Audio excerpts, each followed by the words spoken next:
Okay, welcome all those on YouTube, specifically Zion and others if you're watching this, hopefully someday, one day, never know, right? Well, today, welcome to the class of the Minor Prophet.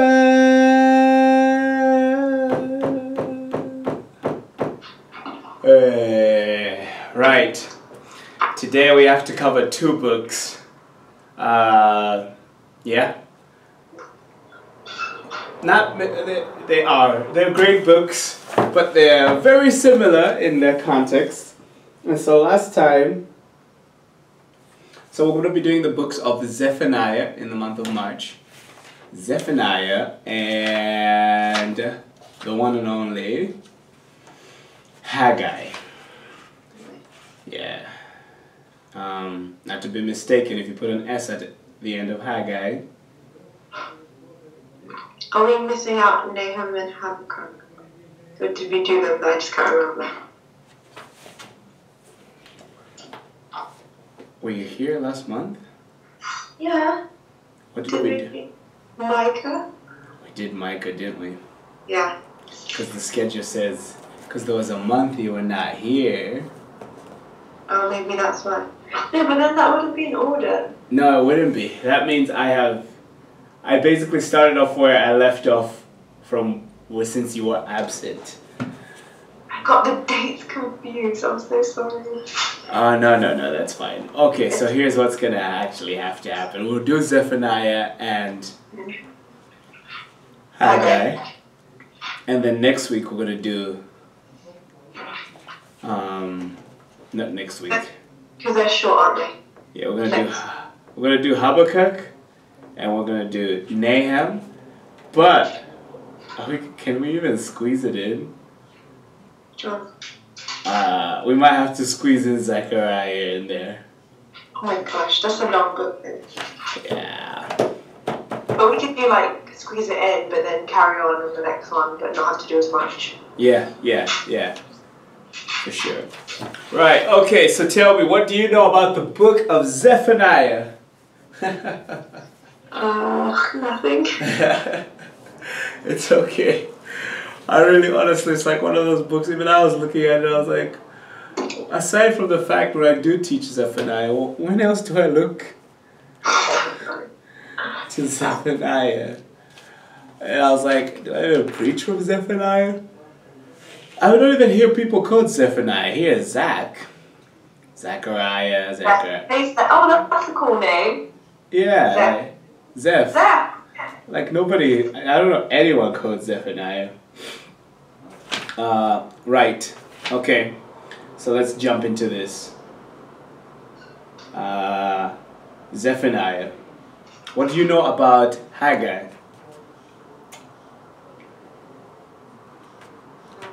It's alright. It's okay. Don't worry. That's why you are here. If you read for me chapter 1, verse 1 of Zephaniah. The word of the Lord which came unto Zephaniah, the son of Cushi, the son of Jedaliah, the son of Amariah, the son of Hiskiah, in the days of Josiah, the son of Ammon, king of Judah. Alright. So, Cushi?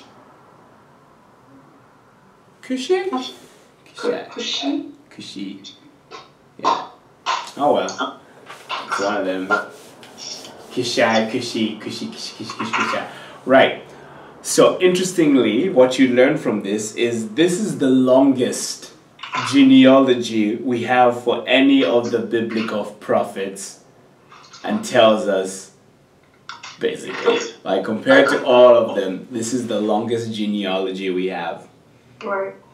And he is the great-great-grandson of the fourth king of Judah, King Hezekiah. The what?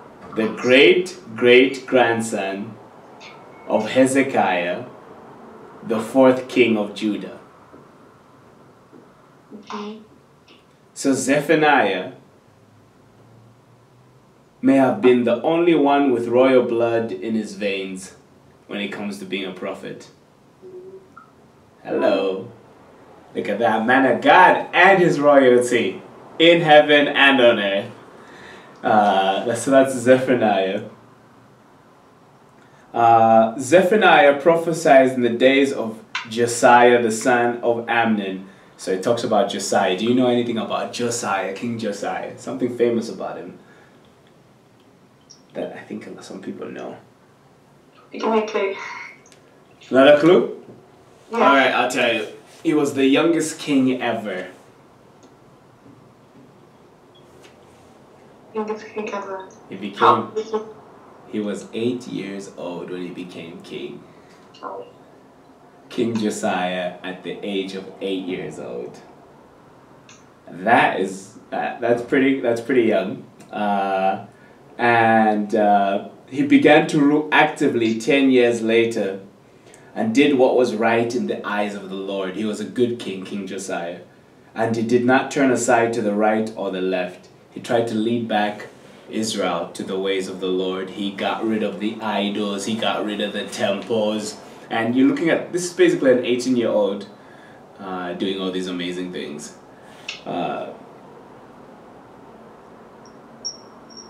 And so, you know, if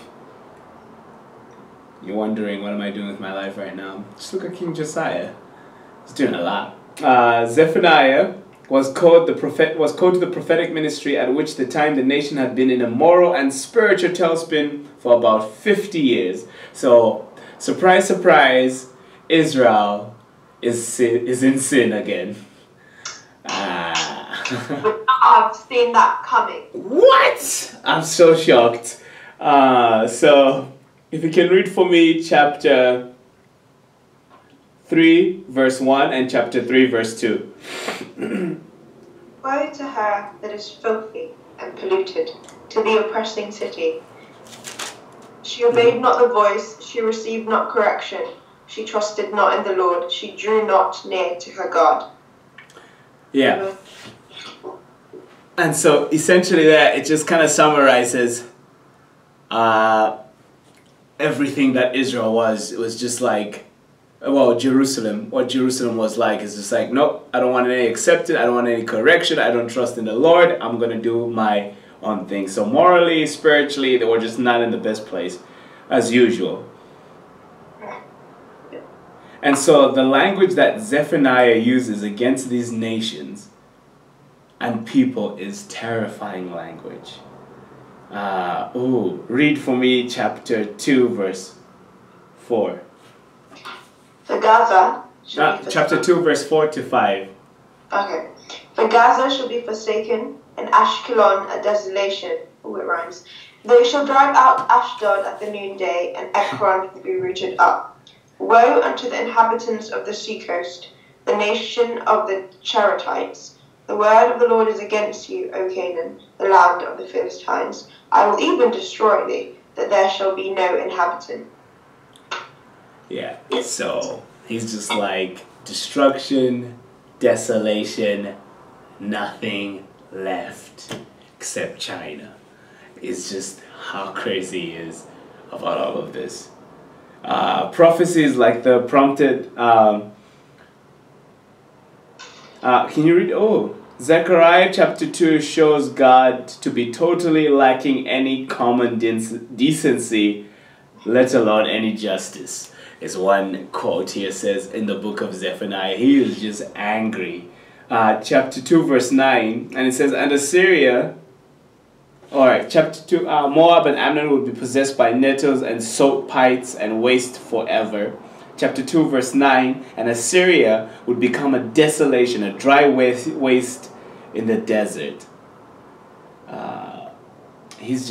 Chapter 2 is just very, God is not happy with the people and the other surrounding nations.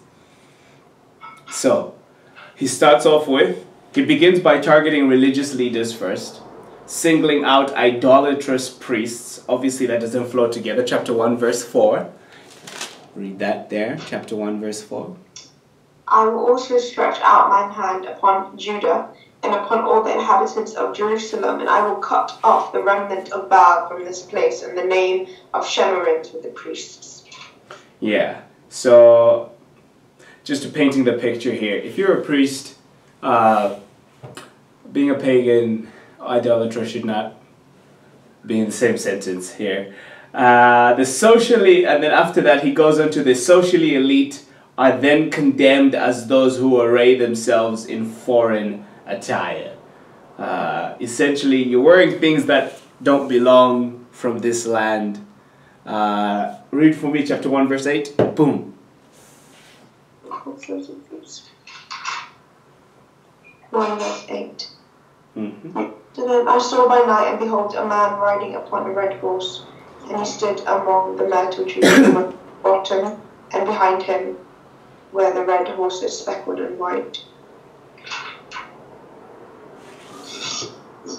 Okay. So, to try to paint the picture, again, morally, spiritually, things are bad, but in the book of Zephaniah, and this is probably why the book of Zephaniah is not like as memorable as some of the books when you hear the story, because it's kind of like you're being bad, God's gonna punish you, stop it, okay, boom.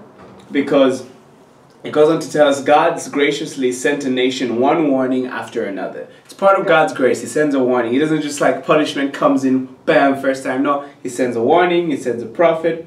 But as all the previous prophecies had not come to pass, because God was giving them grace, people believed that Zephaniah's prophecy was just another scare story. Because it had been 50 years, and they keep saying, stop sinning, stop sinning. So they saw no way in which God would disturb their chosen way of life. The Lord did not do good, nor will he do ill. As far as they were concerned, life could go on as usual. Zephaniah was the last of the prophets to warn them of their impending doom. One of the last of the prophets. So, these included God's impending punishment for sin, the return of God's people to their homeland after captivity in Babylon, the first coming of the Messiah, and this eventual return to the earth to usher in the final day of judgment. No minor prophet emphasizes the day of the Lord more than Zephaniah, who mentions it 20 times, including in chapter 1, verse 14. You want to read that for me? Chapter 1, verse 14. Yeah, so he talks about the day of the Lord more than any other prophet. He's one of the last to warn the people of Israel. Shall I read it? Yeah. The great day of the Lord is near. It is near, and hasteth greatly. Even the voice of the day of the Lord, the mighty man shall cry there bitterly. Yeah. He's just like, the day of the Lord is coming. Zephaniah also refers to the day of the Lord in connection with the survivors' release from the captivity and the coming of the Messiah. So he's relating it to like, there's going to be judgment there.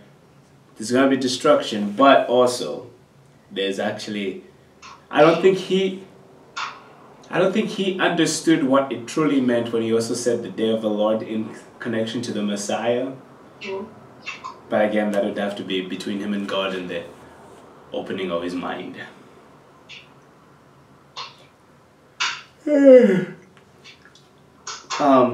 Excuse me, I yawned. Wow.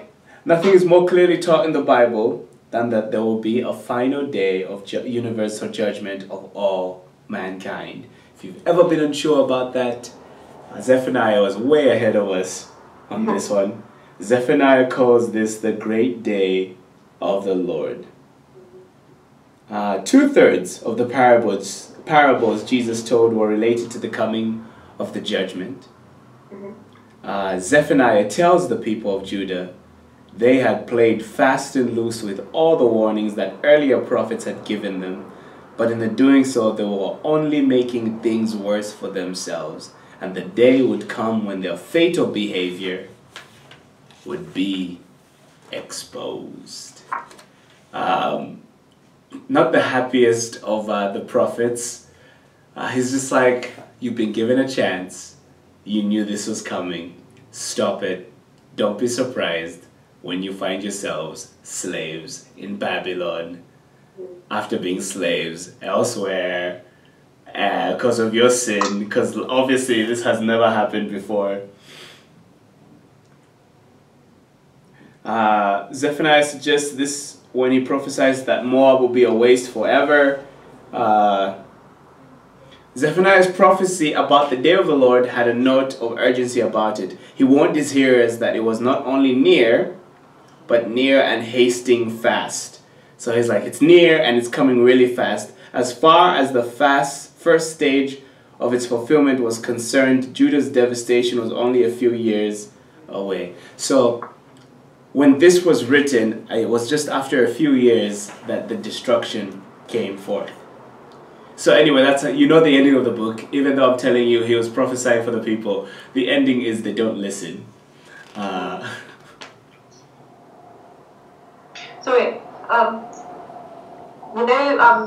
Judah get cut to, they get, is it them that get taken into Babylon, right?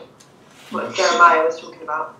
Yes, the ones Jeremiah was talking about was Judah, yeah. Is this to do with Judah as well? Zephaniah. Zephaniah is, yeah, this is to warn Judah of the coming judgment of the Lord.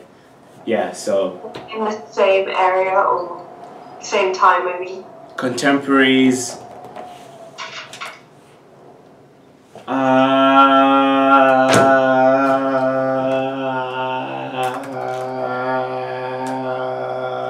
on. We have to make sure we don't want to get ourselves lost in history.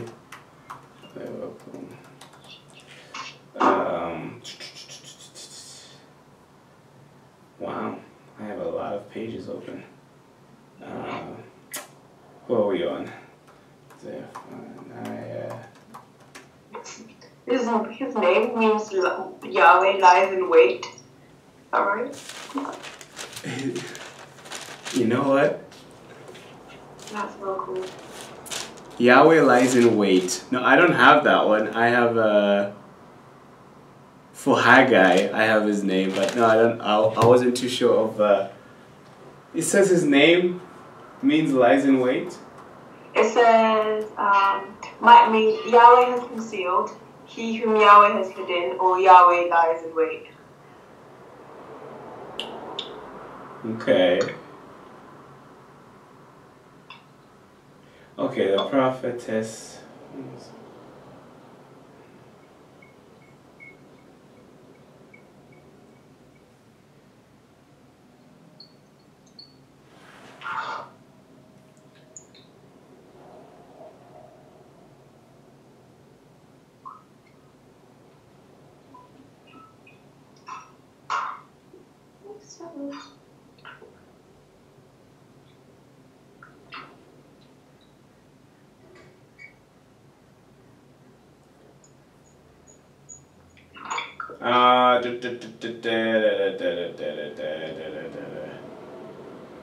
Now I have to get back to you on that one.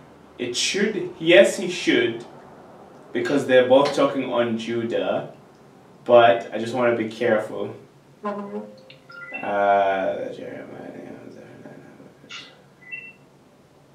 Yes, Jeremiah was a contemporary of Zephaniah and Habakkuk and Daniel. They were all alive then, doing their thing. Hence the reason is like, God has sent you so many prophets. Habakkuk and what was it, sorry? Habakkuk and Daniel.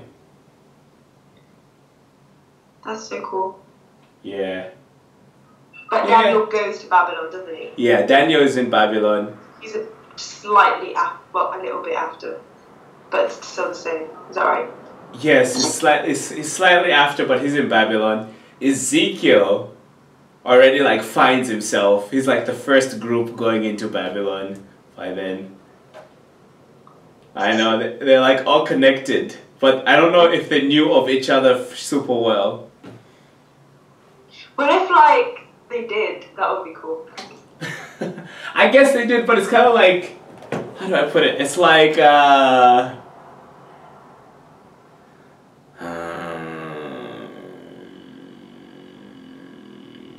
trying to think. Like, let's say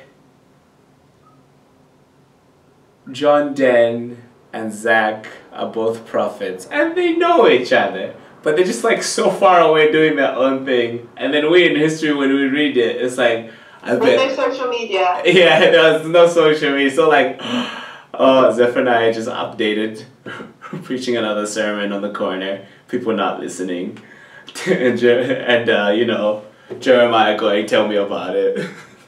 You know, so there's no social media of the sort. So I don't know. I don't know if it doesn't say if they're friends, but we won't say they're not. The day of the Lord.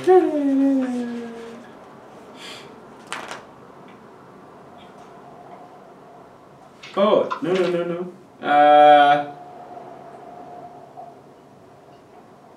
If you can read chapter 1, verse 7 for me. Of Zephaniah 1:7. Yeah. Hold thy peace at the presence of the Lord God, for the day of the Lord is at hand. For the Lord hath prepared a sacrifice, he hath bid his guests. So, other prophets use the same kind of language, which in essence means set aside your own ideas and instincts, preferences and prejudices, and listen to what God is saying. His message is very clear. Just listen to what God is saying. Listen to what God is saying. Listen, Linda, listen. But they didn't do it. So, other than that, the purpose of the book is to warn Judah of the upcoming judgment of the Lord. The key verse in Zephaniah is actually chapter 2, verse 3. If you humbly obey the Lord, and I think this is spoken to the individual. If you humbly obey the Lord, then come and worship him. If you do right and are humble, perhaps you will be safe on that day when the Lord turns loose his anger. Yikes. Yeah. If you remember one thing about this book, judgment is coming, but God has a glorious future in mind for his people.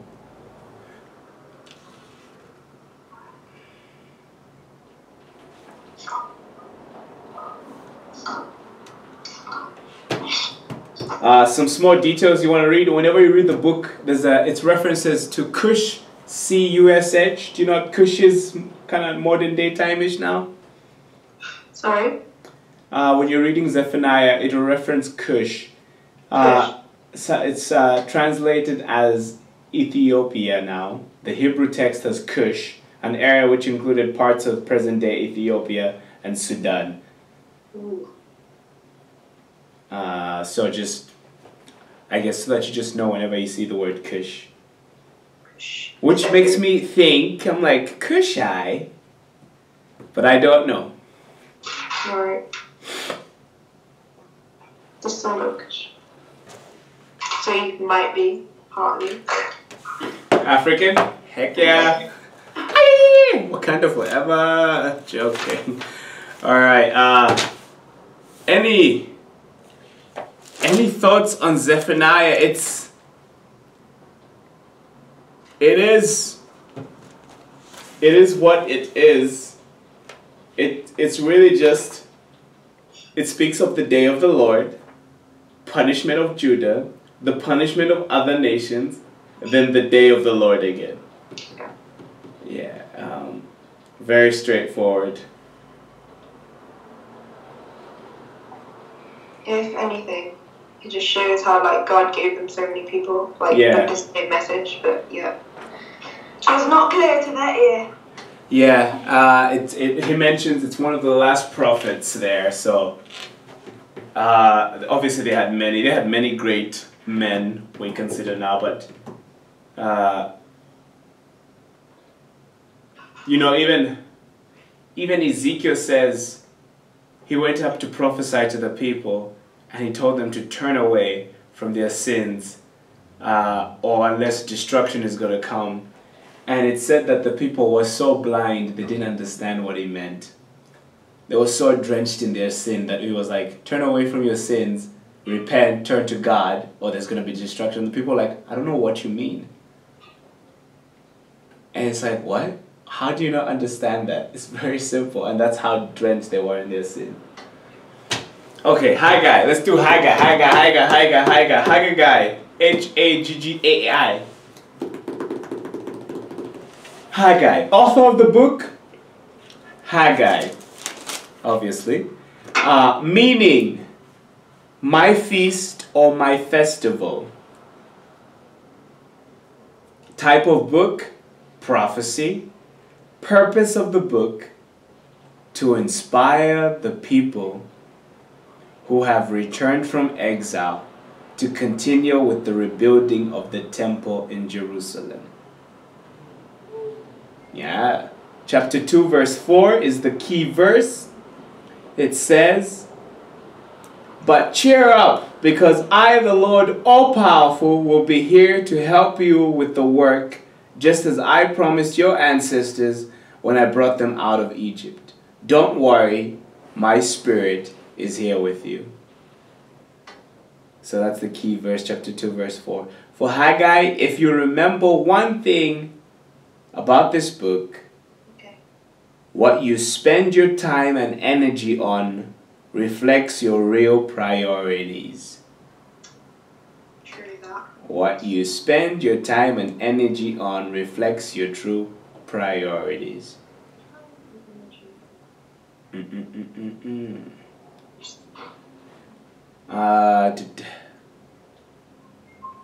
Right. So, who is Haggai? Well, we don't know anything more about him other than that he was an exile in Babylon. That means he just came out of Babylon, fresh off the cart in Babylon, or out of Babylon. He returned to Jerusalem in the second wave of returnees.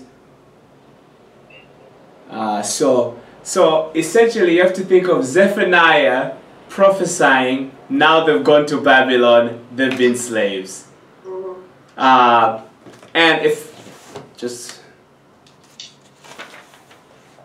so what happens is, as Babylon starts to lose power, and you read this in 1st, 2nd Kings, eventually the Persians come and take over Babylon. And as the Persians take over Babylon, King Cyrus made a decision that was not merely political, but it was a fulfillment of an astonishing prophecy made by Isaiah 200 years earlier, when God told him that Cyrus would come to power and he shall fulfill my purposes. So that's Isaiah chapter 44 verse 28. So this is how we have to read the book of Haggai. Haggai is returning back to Judah. But when we were reading Zephaniah, Judah and Zephaniah, I don't know how old, was going into Babylon in captivity. Okay. And while they were in captivity, Isaiah prophesied 200 years before. Essentially, Isaiah prophesied what Zephaniah prophesied and what Jeremiah prophesied as they come out of, prophesies of them going to Babylon. Are you still there? Alright. Again, please, sorry. First. Alright, so essentially, Zephaniah prophesied Judah is going to go to Babylon. And then, once the era is over, the Persians take over Babylon and King Cyrus sets the Israelites free. But this was prophesied 200 years before by Isaiah. Right. And so now, boom, they're back in Judah, and here we have Haggai. Right. Right. So everything's connected. True. And Haggai is not the plural for haggis. Just in case. That's straight up in my notes, I kid you not. For real? It's straight up in a book. So funny. Now, here's the amazing thing about the book. It's so precisely dated, right? That the book was when the book was written was on 520 BC, on the 21st of September, and then also it was also on the 17th of October and the 18th of December of 520 BC when these things were written. 17th of October, did you say? Yes, and 18th of December of 520 BC. That is some serious dates. How did he inscribe it on the scripture?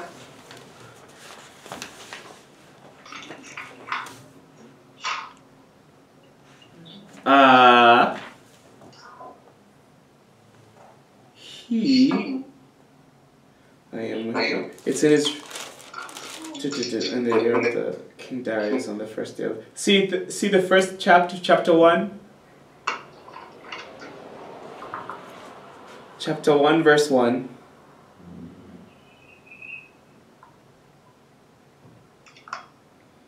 In the second year of Darius the king. Okay. In the 6th month. Oh, okay. Sorry. In the third year of Darius the king, in the 6th month, in the first day. The first month, King of the Lord, and okay. So, by that. So he gave a very good detailed date, and obviously you can check when King Darius was there, when the others were there.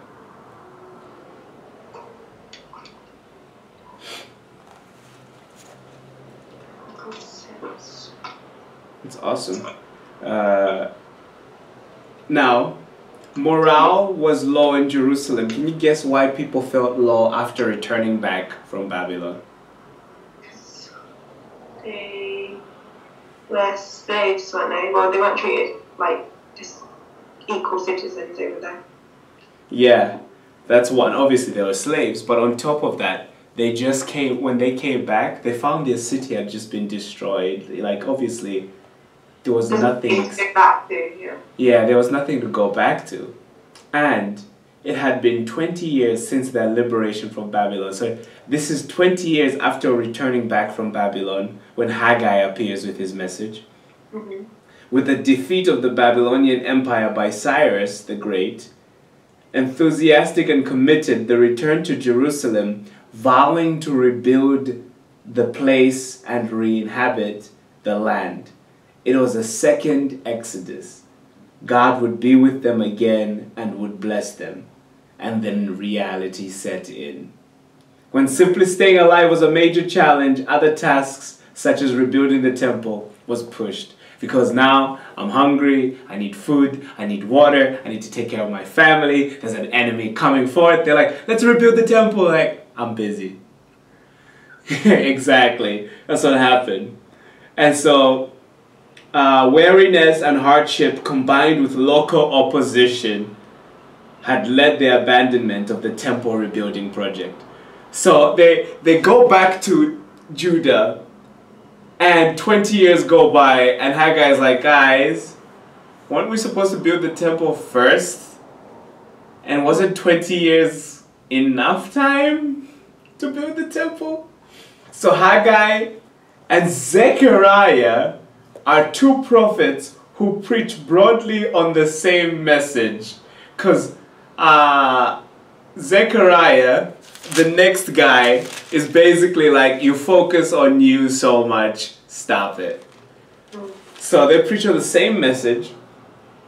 Israel must consider its priorities. The temple is more than a building project. It's a sign that the land will be dedicated to God. That was what the temple represented, is that this place has been dedicated to God.